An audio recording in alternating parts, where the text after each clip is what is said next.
মিরাট কাণ্ড নিশ্চয়ই মনে আছে আপনাদের। মুস্কান তার স্বামীকে মেরে নীল ড্রামে ভরে রেখেছিল। এই ঘটনা সামনে আসার পর থেকে পুরুষদের উপর হওয়া অত্যাচার নিয়ে অনেকেই কথা বলছেন।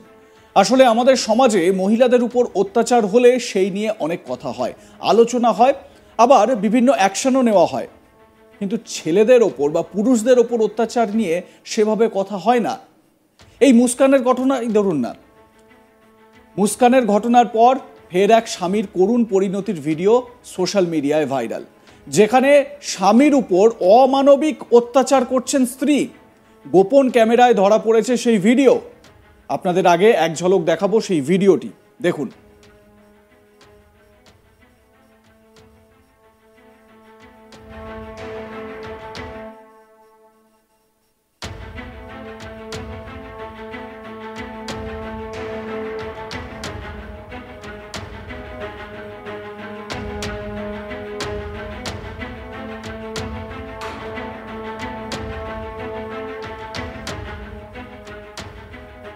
এই পীড়িত পতি কতটা অসহায় এই ভিডিও দেখলে সেটা বোঝা যাচ্ছে।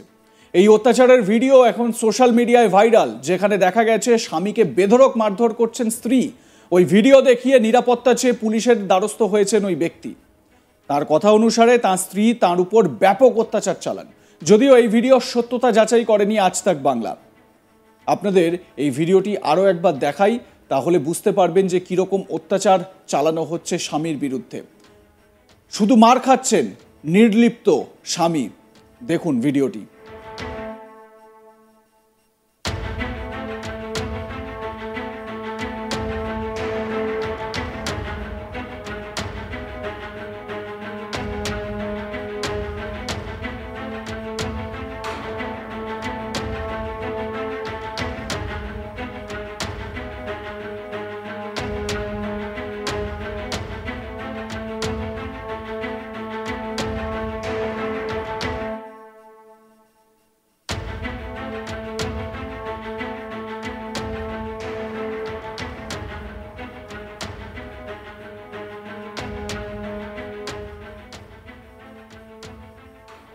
এই ভিডিও একটি গোপন ক্যামেরায় তোলা হয়েছে। আক্রান্ত ব্যক্তির নাম লোকেশ মাঝি।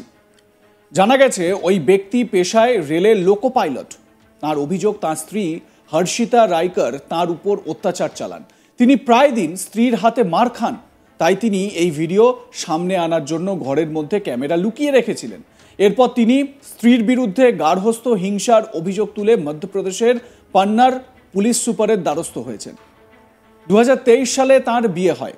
তারপর থেকে তার স্ত্রী, শাশুড়ি সবাই টাকার জন্য তার উপর অত্যাচার চালাতো। তার সঙ্গে পরিবারের বাকিদেরও যোগাযোগ করতে দেওয়া হতো না। বাঁচার আর কোনো উপায় দেখতে না পেয়ে পুলিশের দ্বারস্থ হয়েছেন ওই ব্যক্তি। ভাইরাল ভিডিওতে দেখা যাচ্ছে লোকেশকে তার স্ত্রী দুমদাম মারছেন। লোকেশ এবং তার স্ত্রী এখন সাতনায় থাকেন। সেখানেই এই ঘটনাটি ঘটেছে। পুলিশ সুপার এই অভিযোগ পেয়েছেন। তিনি ফুটেজও জমা পড়ার কথা জানিয়েছেন। ঘটনার তদন্তের আশ্বাস দেওয়া হয়েছে।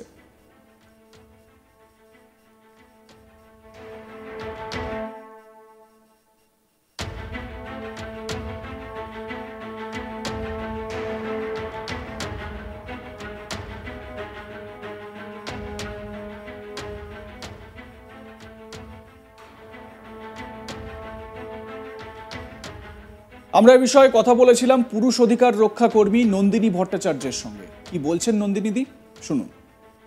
বাংলায় বহু পুরুষ আছেন যারা এরকম প্রত্যেকদিন মারধর খান। আজ থেকে ভুলে গেছেন বোধহয় আপনারা।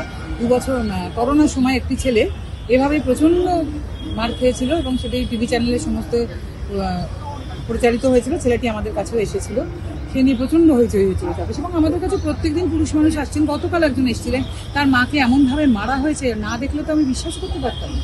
তার মায়ের যে অবস্থা, তার বাবার পায়ে স্টিলের প্লেট বসানো, বাবা কুড়িয়ে হাঁটেন, তার বাবাকে এমনভাবে ধাক্কা মেরে ফেলে দেওয়া হয়েছে। এটা ট্রেন নতুন হয়, এটা বহু পুরনো ট্রেন। কালকে হঠাৎ করে ঘটনাটা ছড়িয়ে পড়েছে, ভিডিও ভাইরাল হয়েছে। ভদ্রলোক এসপির কাছে যেহেতু জানিয়েছেন এবং এখন তো শুনছি হাতে পায়ে ধরে ক্ষমা চাইছে নাকি তার বউ ফেরত আসার জন্য এসপি বলার পর। কাজে এটা কিন্তু নতুন ট্রেন্ড নয়। আর বহু পুরুষ হয়তো এই সময় যখন আপনি আমার ইন্টারভিউটা নিচ্ছেন এরকম মার খেয়ে বলছেন। অবশ্যই আমি বলবো যে আপনারা পুলিশকে তো জানান বটেই এবং প্রতিবাদ করুন, প্রতিরোধ করুন, এবং মার খাবেন না। কাকুতি মিনতি করছেন, আপনারা করবেন না।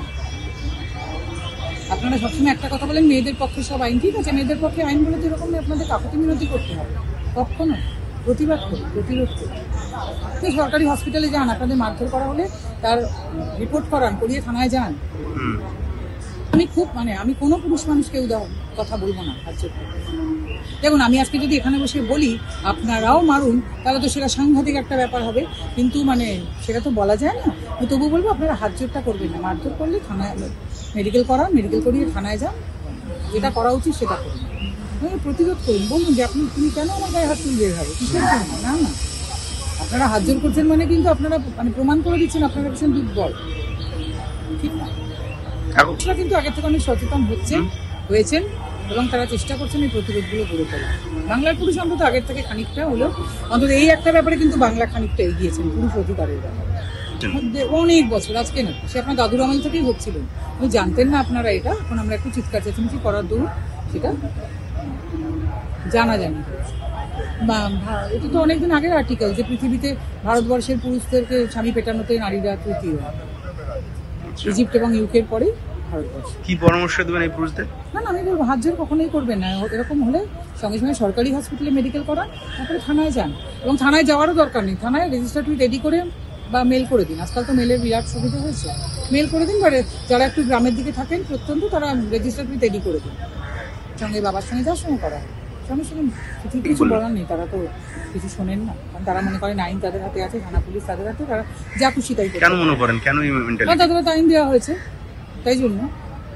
আজকে আমাদের ভারতবর্ষে দেখুন, আমি মনে করি 370 হতে পারে, ওয়াকফ বিলের সংশোধন হতে পারে, তাহলে একটা পুরুষ কমিশনও হতে পারে, ডেফিনেটলি হতে পারে। আজকে আমাদের আইন প্রণেতারা কবে এটা ভাববেন? আপনারা কি মনে করছেন যে এটা হওয়া যায় না? না আপনারা মনে করছেন এটা ততটা ইম্পর্টেন্ট ইস্যু নয় যতটা ছিল 370 বা যতটা ওয়াকফ? ভুল করছেন। আপনাদের বাড়িতে যে কোনো দিন এটা হতে পারে, ওগুলো হতে পারলে এটাও হতে পারে, এটাও সমান ইম্পর্টেন্ট ভারতবর্ষের জন্য, এটা আপনাদের বুঝতে হবে। ওনারা ভাবছেন না তো এটা, ওনারা মনে করেন এটা একটা ভীষণ, ওনারা মনে করেন, আমার মনে হয় ওনারা সবাই পুরুষ, তো ওনারা মনে করেন এটা বোধহয় আমাদের পুরুষালী ইগোতে ভীষণ হ্যাম্পার করে। কি আমাদের জন্য পুরুষ কমিশন? আমরা এত দুর্বল? সরি, ভুল করছেন আপনারা, আপনারা ভুল করছেন। 370 বা ওয়াকফের থেকে এটা কিছু কম ইম্পর্টেন্ট ইস্যু নয়। আমার মনে হয় আপনাদের এটা বোঝা উচিত, বোঝার সময় এসেছে। নাহলে কালকে আপনার বাড়ির ছেলে, আপনার বাড়ির নাতি, আপনার বাবা বা আপনি নিজে যে কোনো দিন এটার মধ্যে যখন পড়বেন, তখন কিন্তু আর কিছু করার থাকবে না। কে বলতে পারে আপনার রাজনৈতিক ক্যারিয়ারটাও শেষ হয়ে যেতে পারে।